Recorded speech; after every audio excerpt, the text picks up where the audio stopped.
看来我们只能靠自己了。地球错失了最后一次机会。这座宫殿不是庇护所。我觉得封面这孩儿活人呐，连鸡巴女的都没。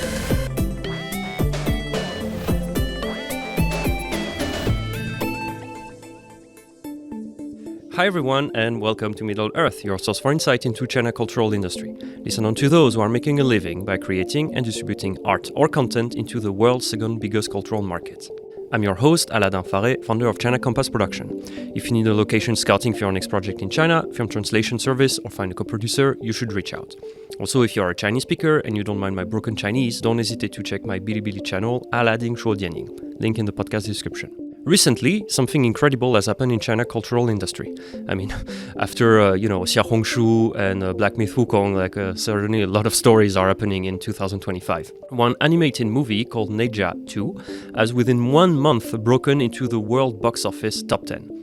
With over 1.9 billion in revenue, it is actually the first non-English film to be in that category and the current best-selling animated film, outperforming Inside Out 2, which was the previous title holder. That being said, over 99% of the tickets sold were in Chinese-speaking territories. But as during the past few months, Chinese box office was not doing well. It is quite interesting to see such development. So to analyze the film's success, I have with me today 3 guests. So first, Dalton Grant Jr., hello. Hey, hello. My name is Dalton, and I've been in the animation business for over 28 years now. Crazy. I'm an animation film director, writer, producer, and consultant for many different groups. I've worked for Pixar, Disney, DreamWorks, Netflix, Hulu, to name a few. And I'm happy to be here. Yeah, perfect name dropping, thank you. And Dalton was actually on the episode 52 or 51 of the Middle Earth podcast where we talked solely about Chinese animation industry. Next to you in the chat box of Tencent meeting, Lena Li, hello. Hello. So my name is Lena, and actually I was entered into the animation business in 2008, and I worked in Shenzhen at 2's Animation and in charge of global distribution.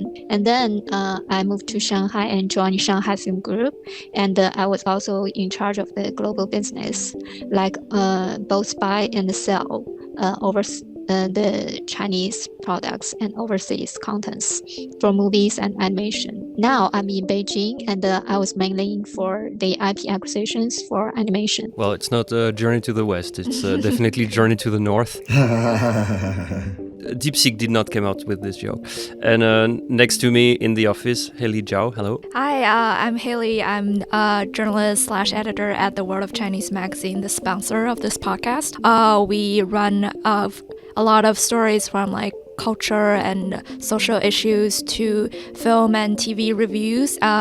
We publish quarterly, and in every issue we have a column called Zotrope where we write about film or TV or like the industry behind it on a deeper level. In the past have written a lot about China's animation industry. So if anyone's interested, you can go to our website and check it out. Okay, well, thank you guys. So today we'll mainly talk about how Ne Zha was a good IP to adapt in the first place. If any of you wants to one day break into the top 10 of, of the world best selling film, the film itself and the latest technology that they were used, and how some circumstances actually helped the film crush the competition. In case you have not listened to Hayley's presentation, you should definitely go check the World of Chinese magazine. And so, for example, like if you want to improve your Chinese on how to talk about the box office, you could definitely go and check the article How to Talk About Box Office Performance Like a Pro. You can learn how the latest Rema can become a Baoquan in the recent Piaofeng. Link in the podcast description. And as usual, we'll finish this panel conversation with the podcast usual quiz where one of our guests will win a prize. So now I'm turning to Hayley and Lena. So for those who have never heard of Ne Zha, and I guess when I was researching a little bit how the international press has covered the story, I guess many people abroad, at least the one who are into film box office and animation, I guess almost no one heard about the character ever before. So could you please describe a little bit who is he? And for example, is he as famous as Sun Wukong? Ne Zha is a very famous kind of like icon character in Chinese folklore. Like anyone who like kind of grew up in China would be very familiar with Ne Zha as a concept and the story behind Ne Zha. I'm not sure it's like how would it compare to like Sun Wukong. I would say like at the same level of popularity, but I guess Sun Wukong is as the Monkey King is more popular on an international stage because they have the Japanese manga and the story is just more well known. Lena, do you want to build up on that? Yeah, I believe so. I think Monkey King is more popular, but actually, Ne Zha was also similar as Monkey King. It was came from the Buddhism from India, and but then they changed the characters just to change the during different dynasties, and because at first the Ne Zha was kind of a horrible and very bad monster, and then it evolved into more like a maybe more cute or more abide by the Chinese traditions. And then they in the recent years there was also two famous animation projects. One is animated movie made by Shanghai Animation Production Studio, and in 1979, and another one is a TV series made by CCTV. And so in these two animated projects, Ne Zha became a very cute boy.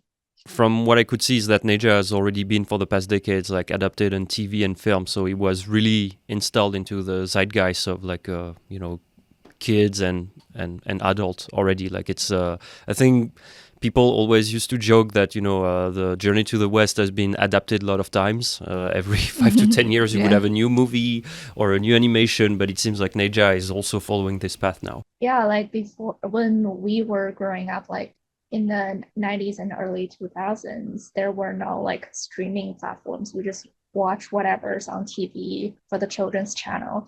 And Ne Zha and The Journey to the West is always there playing during like summer vacations where we don't have schools, so you can just like sit in front of TV and watch that all day.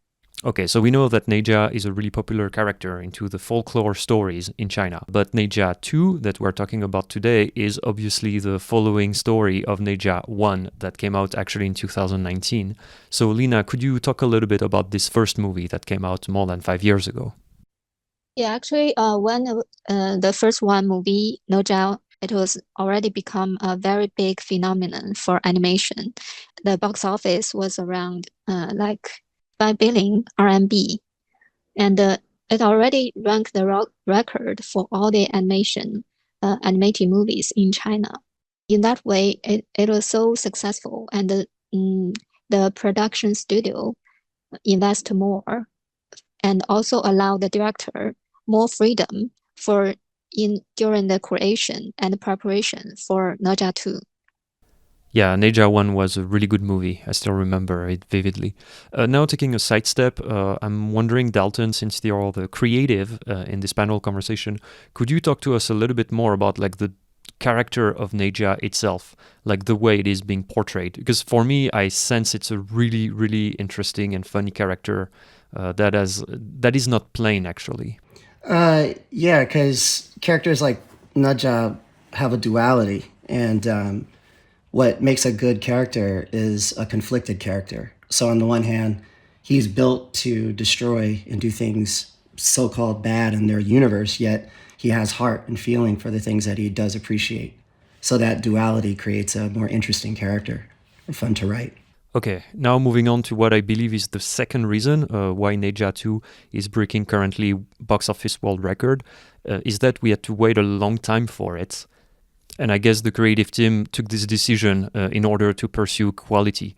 So Lena, as you are into this industry and you told me some bagua during our pre-interview, I'm wondering if you could talk a little bit about why we had to wait so long for this. I think the most important reason is that the high quality required by the director. I think that, yeah, that's the basic element.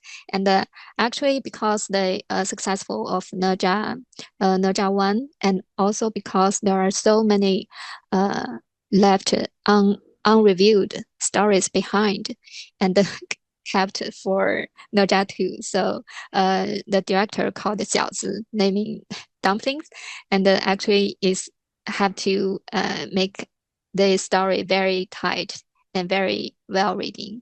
And during his creation, actually he is very strict guy for the a serious guy for the scripts. Can one director manage to, strong arm the companies to, make them to weight the release as much as he think it was valuable?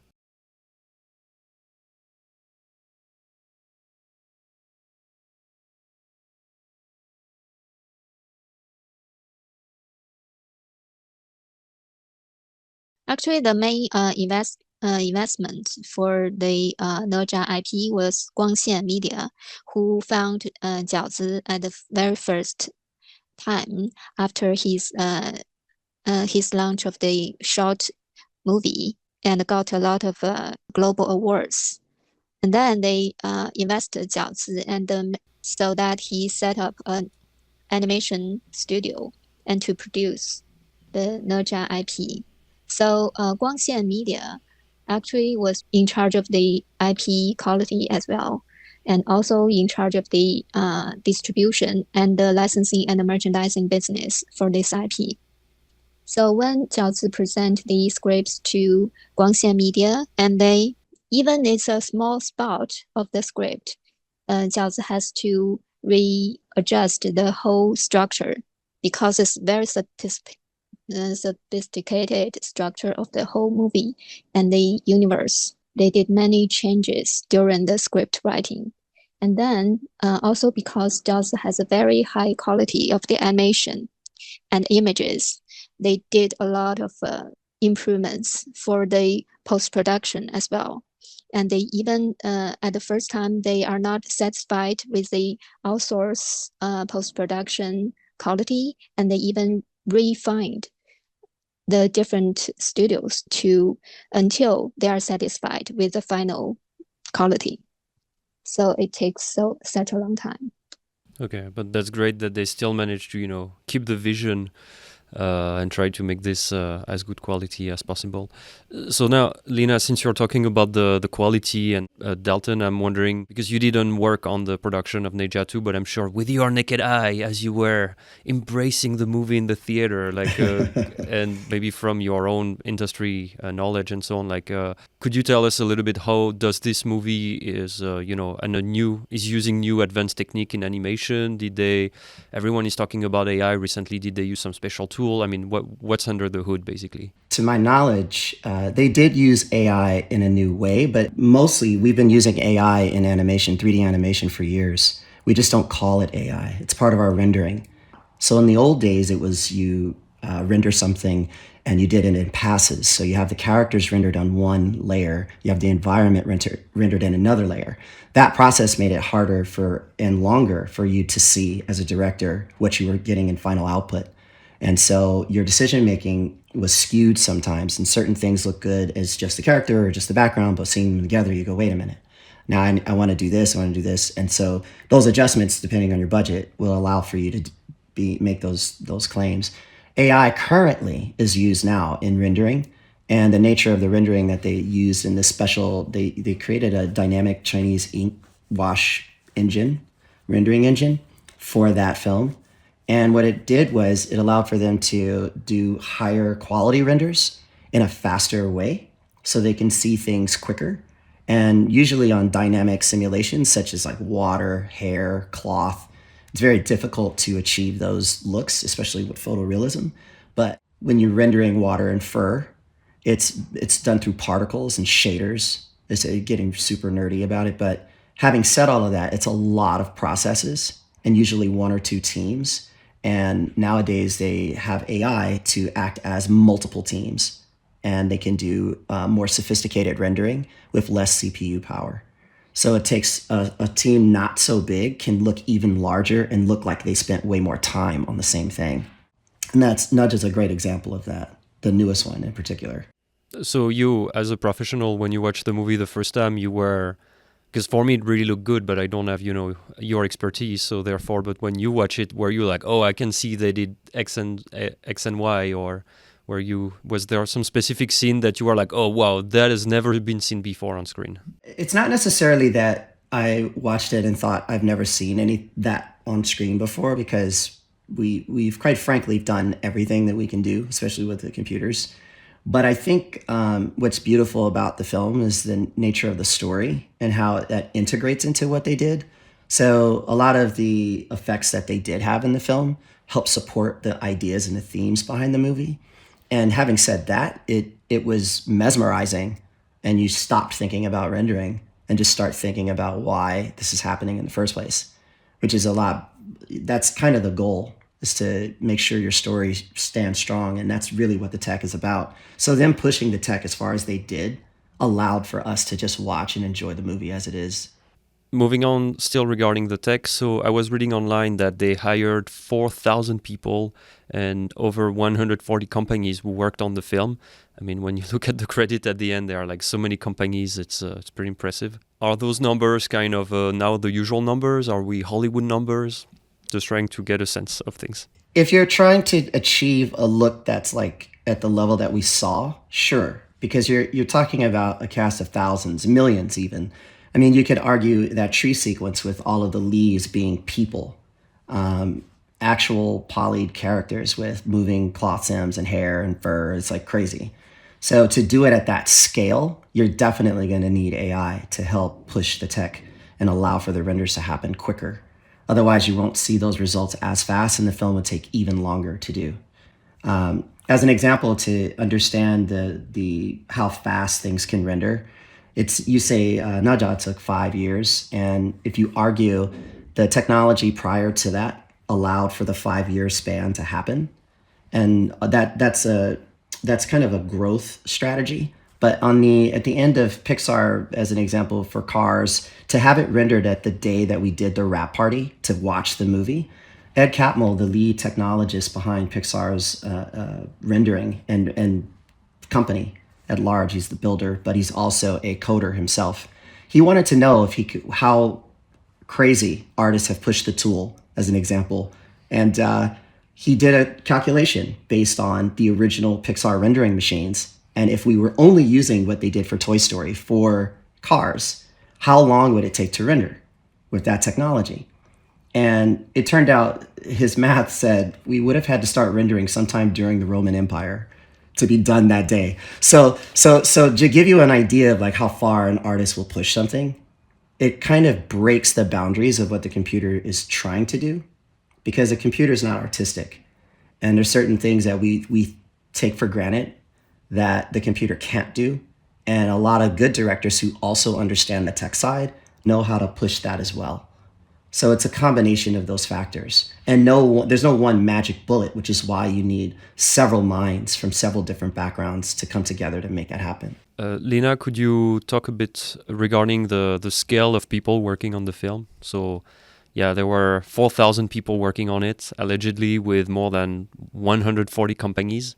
So are those something that is, I guess that's kind of the top of the game now in that industry? Yes, actually, also because the length of the Ne Zha 2 is longer than Ne Zha 1, and the story became more sophisticated, and also the number of characters maybe twice as many as the first movie. So to make sure the quality, all the characters are actually remade in Ne Zha 2, and there was some very high quality and post-production scenes I could see from the movie from Ne Zha 2, and one of them, for example, is the chains bound by to the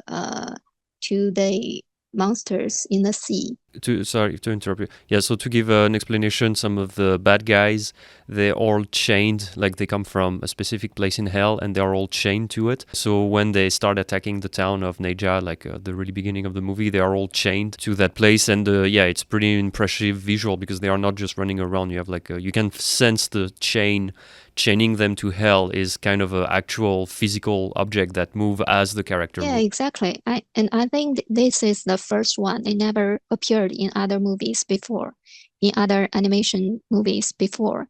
And so they took a long time to overcome the technical issues. And especially if there are so many chains and they made it more like hair and also flowing in the wind to make it better and with a little bit order.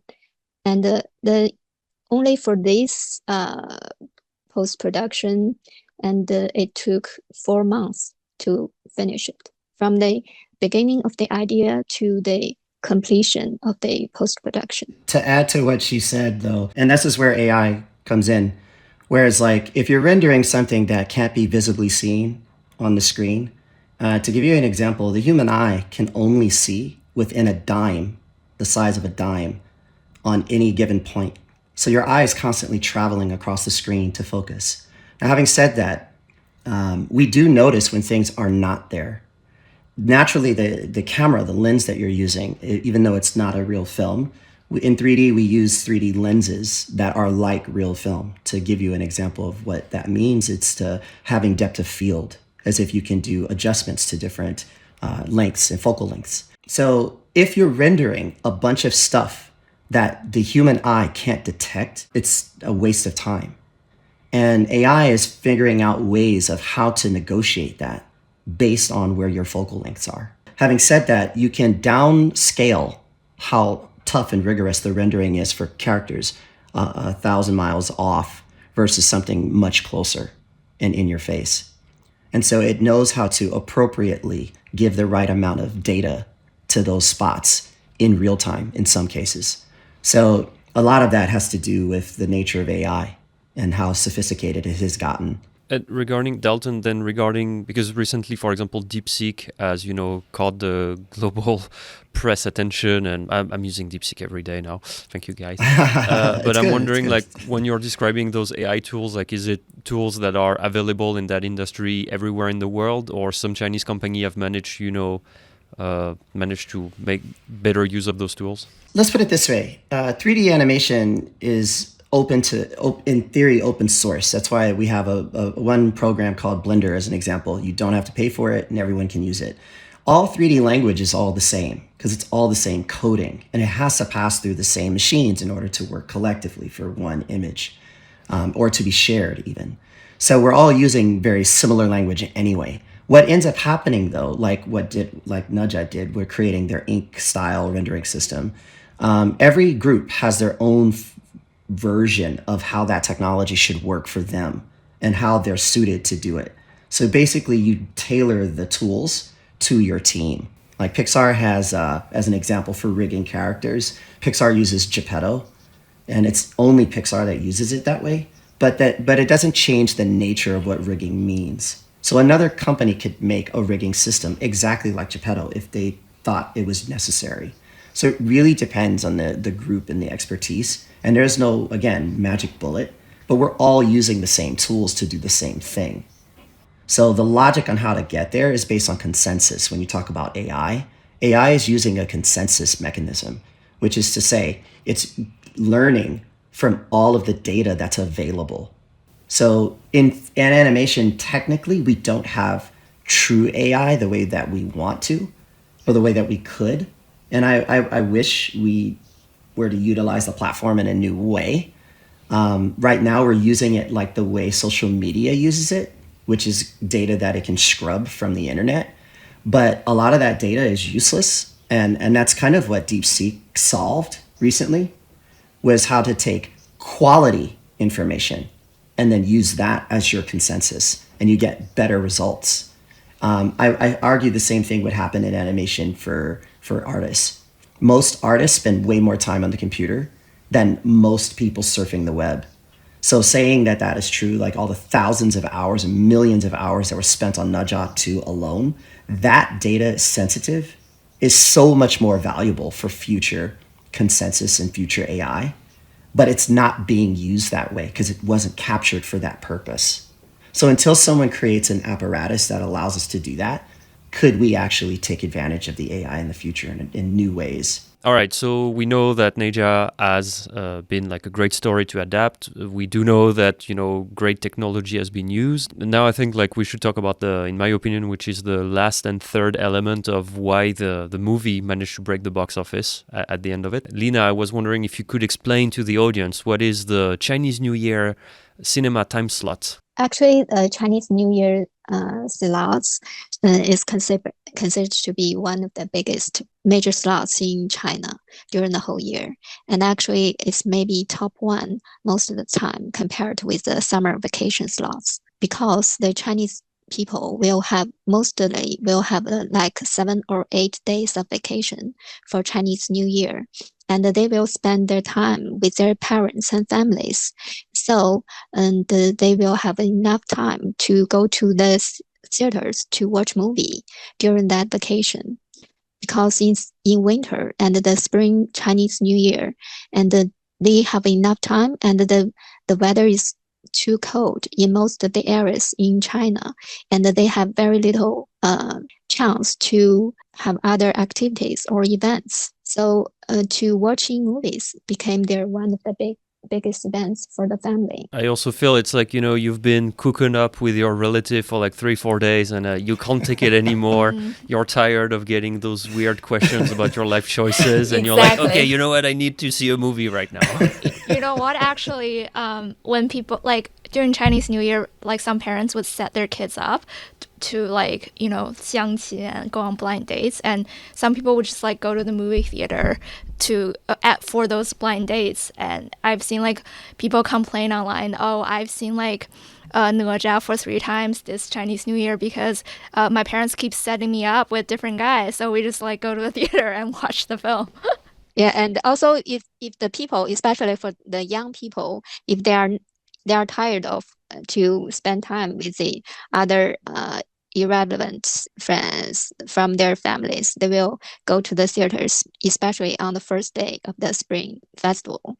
So usually the movies, the distributors will have a lot of sponsors and promotions for the first day during the lunchtime to invite and attract enough people to making the higher box office. Yeah, and that's the thing, is that for this year, there were in total 6 movies competing for this Chunjie box office. I mean, even that was funny because as I'm releasing my video talking about cinema on Xiaohongshu and Bilibili, like Xiaohongshu were actively pushing us, telling us, hey, if you have any video about the Chunjie box office, about those movies coming up, like do a video about this, like we'll promote it, maybe you will make some money out of that. I didn't see anything. I didn't earn any Liu Liang or anything, but anyway. But out of it seems like Ne Zha was basically the best out of those 6 movies, because the 5 other movies, I'm not going to recap all of them, but you had like also The Bunny Bear, which is another animation. You had like some kind of like with a submarine. You had Feng Shanhar. You had Legend of the Condor Heroes. I think I'm forgetting one. But it seems that basically all the other movies, basically they kind of sucked. Like none of them were good, and Ne Zha was good, and that's also one of the reasons why I guess people went to see it. Actually, before the vacation, most of the people think it's the strongest slots this time, because the 6 movies, all very big properties in China already, or they with very successful first movie in years ago, or it was with very big actors or directors. But actually, when during the first day and 2, the audience already watched some movies and they are not satisfied with the latest one. So they focus on the one movie, that is Ne Zha 2. Especially from the 3rd day of the vacation, the box office of Ne Zha 2 became boomed. And so it's the box office figures is just getting higher and higher. Yeah, I guess it comes down to what Dalton said, like if the story must be good and then people will go see it. There's definitely like that word of mouth effect. Like if your friends all tell you that this is a good movie, you have to go see it, you will definitely do. It's like more convincing than seeing it online from some anonymous people telling to watch it. Like Yeah, Aladdin. I'm not at that level. Well, also, to double down, I honestly think, like, and I said it before, Ne Zha is iconic. Like that's China's Astro Boy. Like you guys have made something that's like a phenomenon. Like from now on, when you see that face and that character style, you know exactly what it means, and you know the quality attached to it. So this attachment to that is the main reason why Disney's legacy is so long. Like when we see Disney movies, regardless, you know kind of what you're going to get because of what comes with that. And in order to do that, you have to make an iconic character, something that becomes beyond, like a phenomenon. And Ne Zha is that thing. Like not since Monkey King or Sun Wukong have we seen something like that. And honestly, when you see it, it's undeniable. It was interesting when we had our pre-interview, Dalton, you told me Ne Zha was becoming like a China Mickey Mouse. Yes. I think that was a really good analogy. But yet at the same time, what I'm quite wondering, because Ne Zha and any big Chinese blockbuster, they are just going to make 1% of their box office in the world on the international market, which compared to a Hollywood movie would be like they make 60% of their money all across the globe.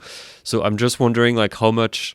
Like what I think it's kind of a double-edged sword. Like Ne Zha is great because it can work really well in the home turf, but then as soon as you want to go across other countries and culture, like this is going to be so complicated.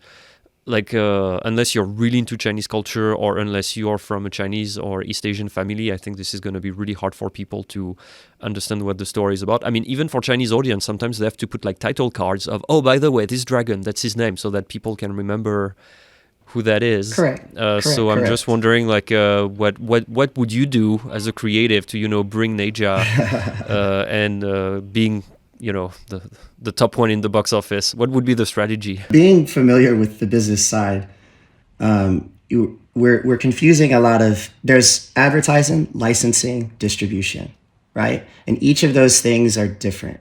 Now the West has already established itself as building up a kind of synchronicity between those main things, those four main things, for people to see things. So having said that, when China breaks out with a movie, they have to pay to play.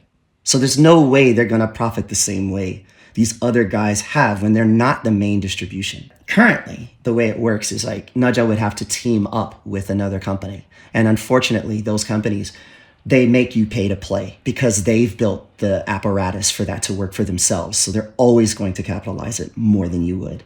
So that's why you're going to see those big discrepancies in the numbers, but it has little to do with the quality of what we're talking about. I'm not sure I would agree with you, but yeah. Lena, Lena, you work in distribution, so what would be your take on, Ne Zha taking the world by storm? Actually, I think the Ne Zha 2 is very smart. And especially, we all know that it did some adaptations compared with the previous ones and the traditional stories. And the adaptations just become more suitable for the current audience, especially the young people. We call it Z generation. For example, the original Ne Zha was actually, he killed his father.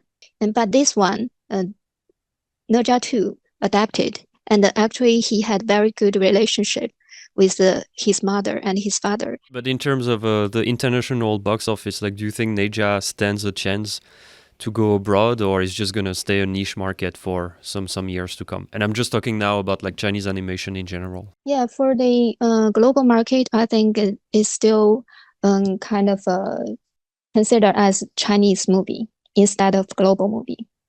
The one of the reason is that it's still based on the traditional Chinese fairy tales or Chinese stories. There are so many, difficult names for the Westerners to understand at the very first beginning. And also because the distribution ability. And if we don't have enough screens to for Ne Zha 2, even the audience hopes to watch, they don't have the chance. Correct. I'm not to cut you off, but I've been seeing people on Reddit argue about this. It's crazy. But my point is, like, seriously, it's not necessarily a quality issue when there's literally Marvel's making billions of dollars on non-quality films. It's the ability to see it. It makes a huge difference. Second, I think right now, though, Ne Zha is in a sweet spot, this film in particular, because of what Netflix just did with China, or rather Japan, by buying out the rights to show some of the top Japanese anime worldwide for streaming, both for film and TV. Crazy, the amount of money they just spent. Amazon and these guys are really in trouble. So they're trying to find a way to be able to distribute and get people to watch their platforms. Here's a perfect movie to swoop in and do that. Ne Zha has a nice spot. It has sophisticated enough fighting and action that will appeal to adults, but it's also tender enough for families and children. So having said that, I was like, man, this is like, if any film could break some serious numbers, it could be this, just based on where these guys are positioned. They need to compete, and China has the right type of tools and also IP that is primed for this type of stuff, if it's allowed. So we'll see how it plays out. Well, I think my last question is just like any last word for the audience? Like we're reaching the end of our shows. Do you have any like one last key information that you think the audience should know? Oh, I just add a little bit on like what we're previously talking about, because I lived in the States for a period of time, and it is very hard for Chinese people or even like Americans to watch Chinese films because no theater is showing it. Even with Ne Zha, there is only like very few like AMC theaters that are showing them, and they don't have very favorable slots like scheduling. You only have like 3 showings per day. That's compared to like 10, 20 Captain America. Which is such a great film. Yeah. So yeah, that like that's for sure not gonna be like great for your box office numbers. And also, I feel like whenever we're talking about movies going overseas, we always like automatically think America, Europe, but actually like Ne Zha is a concept that can resonate very well with like Southeast Asian countries such as like Vietnam and like Malaysia, where those the character is also known in that culture. Yeah, because currently, as time of recording, it seems it's only been like in New Zealand, Australia, and the US. I guess some people I'm sure some people are writing contract as we speak so that we can put them in other countries. That's true. Yeah, because I've seen a lot of like clips of the film, like of the trailer on TikTok that's like has the caption in like Vietnamese that has been getting a lot of views, and people are like asking in the comment like, where can I see this? So there's definitely like room for it to explore. It's just like taking time to get there, because there hasn't been such a film in the Chinese film industry before to reach this level and this quality for the producers and the distributor to like really go work on the global market. Honestly, I just think that the animation industry in China is primed for a huge liftoff soon. I think the supply gap is going to be filled with a lot of the content that can natively come from China. And I'm just happy to be a part of witnessing that rise and helping build the next storytellers. Yeah, I think it's already got very successful in Hong Kong as well. And I heard that a lot of the audience in Taiwan applied to the authorities for them to import this movie. And I also heard the Egypt already started the launching, and a lot of the overseas students in Europe fly to Egypt. And to I think it's Greece. To Greece. So that make Greece a lot of travel I think it's just an excuse. It's to just like, go to Greece. Mom, Dad, I want to support my film industry. Please let me fly to Greece. I've also heard like people accidentally in England accidentally buying tickets in Canada because there's a town called London in Canada that's showing this film.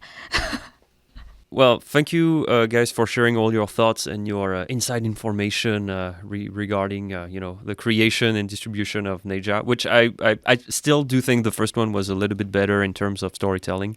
Because the first one is the story that most people are most familiar with about Ne Zha, and the second one is kind of really going off the traditional script because there's a lot of like the director's own interpretation in the second film. Well, maybe he could have interpreted it better, but I guess I'm That's not. your opinion. I'm not the movie director of a top 5 box office, so I guess I can just go eat rocks. Anyway, and so now to end this conversation, my favorite part of the show, the quiz, where we'll see who is the most knowledgeable among our guests. So the rules are simple. I will ask a few questions. If you know the answer, you first buzz in with your name. Each correct answer will give you a point, and the person with the most points obviously win the quiz. And the winner of the quiz will receive the latest issue of the World of Chinese magazine. Okay, Hayley maybe doesn't care to win a copy, but for the honor of winning the game, I guess you still want to participate. Yes. Okay, obviously. Well, we'll give you 2 copies then, or a coffee. Question number 1. So, like I just said a bit early, director Zhao is now one of the most famous director in the world. But he actually did not study film, animation, or production. Can you imagine that? So can you tell me, which one of you, can you tell me what he actually studied for his bachelor? Hayley. Yes, Hayley? I think he studied medicine. Yeah, close enough, but... Okay. Lena, he studied pharmacy. Yes, indeed. It is not medicine. His father was a doctor, I think. But Yeah, yes. or something like that. Yeah. But he studied pharmaceutical. But the story is that then he stayed, then apparently lost his dad, and then he kept on, living with his mom, and then he worked really hard for his dream. Like he made a couple of short films that made him won some prize, and then I guess that's why. And his mom is very supportive of him and his career, while he basically just lives at home. Yeah, well, maybe that's like the mom of Ne Zha in the movie. Yeah, very like self-sacrificing. All right, so 1 point for Lena. Question 2. Let's play Guess the Number. Ne Zha 2 box office, as we said, is currently 1.9 billion USD. Congrats. So, but the current Chinese movie that is number 2 at the box office is The Battle of Lake Changjin. Can you tell me how much this movie box office is? So I will first start with Lena with our distribution. You say a number and the closest to it will win the point. I think it's around 5 billion. 5 billion to 6 billion RMB. Yeah, which would be around 800 million USD. I have no clue. I mean, I don't know the parameters of what would constitute that answer even. 1.8. I'll just say 1. 1 billion? Yeah. Okay, all right. Well, technically, Hayley wins the point because the answer is 913 million USD. Okay, all right. That's also very high. Yeah, it's pretty good. Okay, so now the last question, number 3, but Dalton is out because he doesn't have any points, so you're on the sideline. Okay, again, last question, which is going to be guess the number again. Ne Zha has beaten out Inside Out 2 as the highest sold animation film. Can you tell me in how many days they managed to do it? I'll just guess 12 because it's my lucky number. I think it's around 22 or 25. I love how Lena always drops like 2 numbers, not Okay. 25. Well, okay, the answer is actually 21. So, yeah. Well, congratulations, Lena. You win the quiz. Thank you. Yeah, you're welcome. We'll send you a physical copy of the World of Chinese to your doorstep. Wow, this great. amazing victory. So, on that note, we'll wrap up the show. Glad to have you until the end, dear listeners. I guess you like the show. And if you do, you can help the Middle Earth podcast to grow by recommending us to your friends. Let me remind you that Middle Earth is part of TWOC, the World of Chinese Podcast Network. If you want to know more behind the headlines, go to theworldofchinese.com and order your latest copy. Also, if you are impressed by this show guest and need to find an interviewee for your next documentary piece, for example in China, you can give us a call. Today's episode was produced and edited by Aladdin Faré. Music by Sean Calvo. and distributed by the World of Chinese Podcast Network. Hope to see you next time, and thank you guys again for coming. Bye-bye. Bye-bye. Bye.